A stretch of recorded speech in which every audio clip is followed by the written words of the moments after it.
Hey everybody, welcome to the Sim Hangar. My name is Mark, and in this video we've got two reviews for you, all on the same product.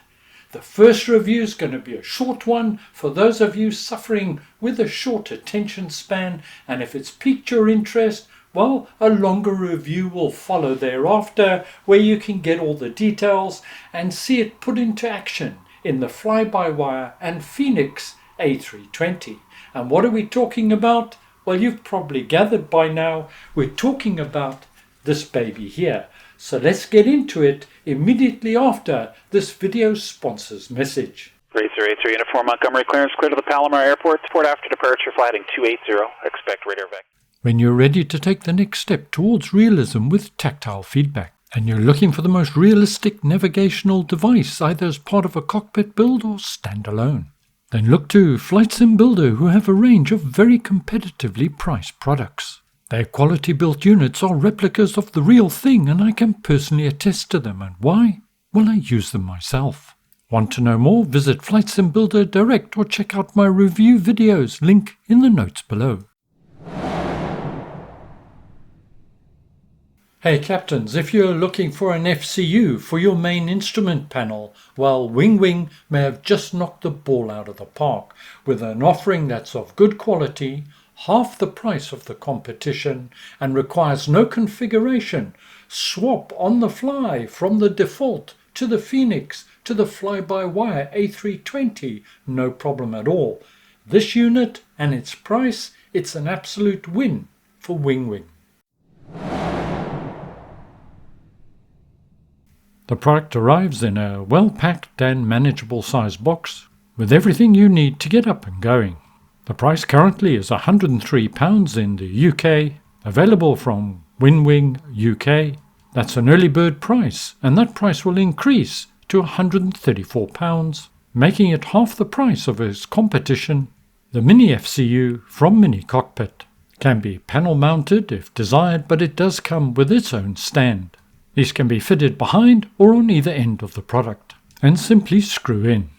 Quite frankly, I was surprised at the quality considering the price point. It's made out of a hardened plastic, all injection molded. This is a quality we normally associate with a much more expensive product. There's 2 expansion ports on the back to accommodate the additional units to complete the glare shield, including the EFIS and ECAM. 2 USBs, the power one is not used, and will be used, I guess, to accommodate future expansion. WinWing's unit is a one-to-one replica of the real thing. Here's Mini Cockpit's Mini FCU so you can see the size. The Mini FCU is 20% smaller.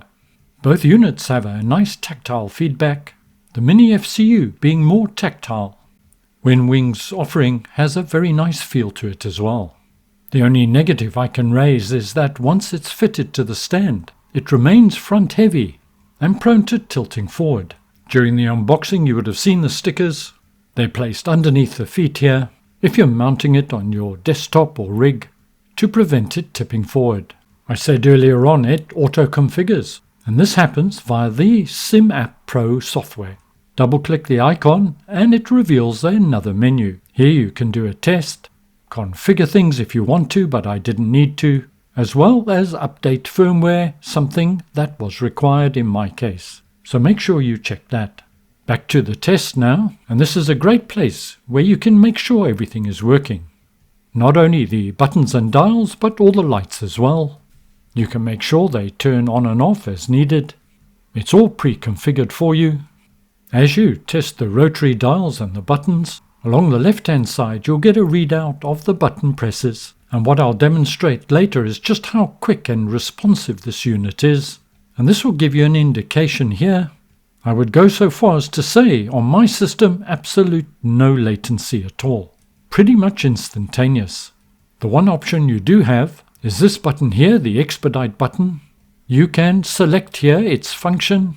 It can be climb or descend, expedite, switch on or off your flight directors, or your takeoff config. I've selected the flight director option, as I'm aware many airlines don't actually use the expedite button. Going back to the device and selecting the environment check, this will show you the current status. Once you start your sim, be it Microsoft Flight Simulator, Xplane or Prepared. The launch game will go green, and once you're on the runway, it will self-configure and turn green as well.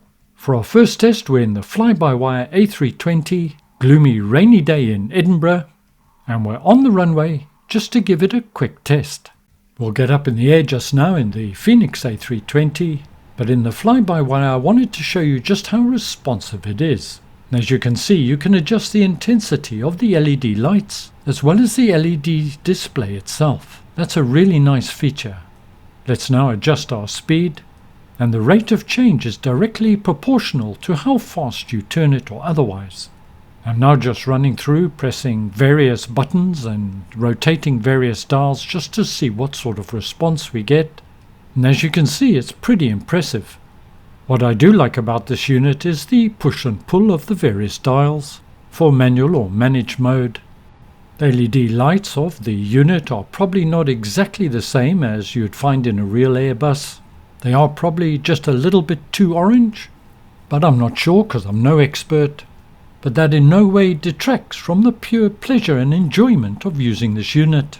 Just go back to my speed dial now and change the rate at which I rotate the dial, and you can see the speed respond accordingly, changing in units and then switches to tens. Ideal if you need to make a fairly quick change. You can dial in the numbers without too much of a delay. Well, that's the basics. Let's turn now to the Fenix A320. We're inbound to Edinburgh with a planned ILS approach. What I do want to say at this point is I've been using this product on and off now for about 4 or 5 days, and I've tested it in various different scenarios, and I have yet to find fault or a situation where it didn't respond.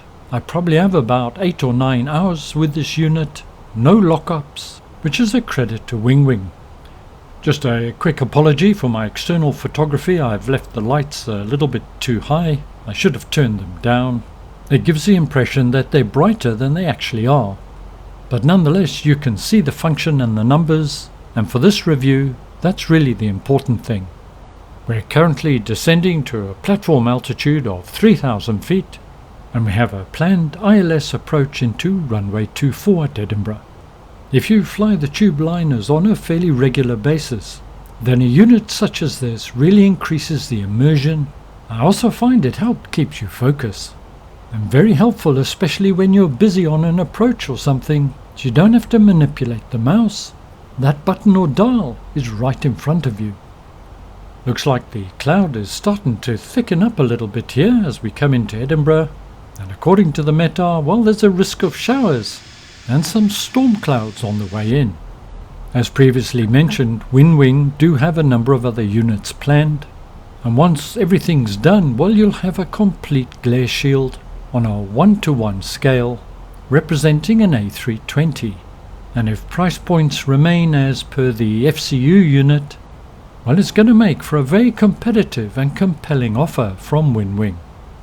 WinWing, of course, are known for their quality joysticks, rudders and that type of thing, mainly aimed at the military type of flight simming, and I'm pleased to see them entering into the commercial and general aviation markets. And of course, as a consumer, the more competition, well, the better off we'll be. We're now on our approach and will soon be turning on final, picking up the ILS for runway 24.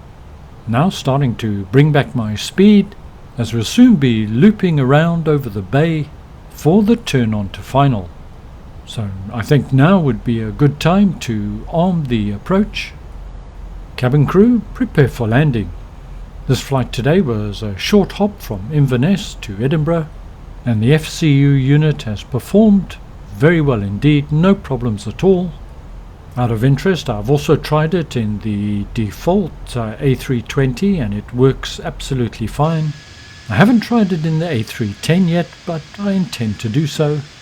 The unit, as far as I can see, is a standard peripheral, therefore it should be configurable in various applications such as SPAD Next, but I imagine as new mainstream A320s come out, so WinWing will update the software to maintain the auto-config functionality. It just makes things simple. We just want to switch on a peripheral and fly. As you've probably gathered by now, I'm very impressed with this unit, and well done WinWing. Should be noted that the company did provide this unit to me for preview purposes, but I've had no influence or say on my opinions expressed, and already I'm excited by whatever the next units may be. And as far as I'm aware, WinWing are already starting to ship these units out now. And a reminder, links in the notes below. We had autopilot 1 and 2 activated, so it's an auto land for today. And we're down, safe and sound. As always, thank you very much for watching. I hope you found it useful and informative. Stay well, look after yourselves. I'll see you all again in the not too distant future, and ciao for now.